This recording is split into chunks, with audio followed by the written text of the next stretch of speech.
പല സ്ത്രീകളെയും കാണുമ്പോഴത്തേക്കേ പുരുഷന്മാര് പറയും ആ പെണ്ണ് ഭയങ്കര സ്ട്രോങ് ആണ്, അവൾ എന്തിനും ശരിക്കും പറഞ്ഞ ദേഷ്യമാണ്, അവള് ജീവിതത്തിൽ ഒരാളെയും അങ്ങ് കേൾക്കാനും റെഡിയാവില്ലെന്ന്.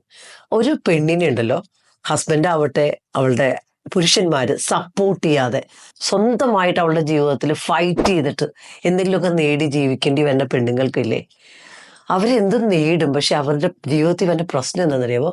അവരുടെ ലൈഫിൽ അവരെപ്പോഴും ദേഷ്യക്കാരായിട്ട് മാറും. ഒരു ഡിഫെൻസീവ് മൂഡിലായിരിക്കും അവർ പോണേ.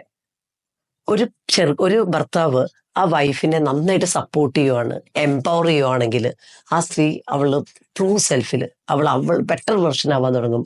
അവളുടെ ലൈഫിൽ എല്ലാവരോടും കൈൻഡായിട്ട് പെരുമാറാൻ തുടങ്ങും. വളരെ നല്ല രീതിയിലേക്കുള്ള ഒരു റോൾ മോഡലായിട്ട് അവൾ മാറും. എല്ലാവർക്കും ഒരു റെസ്പോണ്ട് ചെയ്യുള്ളൂ. പങ്കാളികൾ തമ്മിൽ അങ്ങോട്ടും ഇങ്ങോട്ടും റെസ്പെക്ട്ഫുൾ ആയിട്ട് എല്ലാ പ്രോബ്ലത്തിനെയും ഒരുമിച്ച് നിന്നിട്ട് കട്ടയ്ക്ക് നിന്ന് സപ്പോർട്ട് ചെയ്ത് പോകാനുണ്ടല്ലോ, ആ വീട്ടിൽ പ്രോബ്ലംസ് എല്ലാം ഒരു ഓപ്പർച്യൂണിറ്റി ആയിട്ട് മാറും. അപ്പൊ റിലേഷൻഷിപ്പ് നന്നാവണമെങ്കിൽ നിങ്ങൾ എന്ത് കൊണ്ട് മാറണം എന്നുള്ളത് നിങ്ങൾ മനസ്സിലാക്കുക.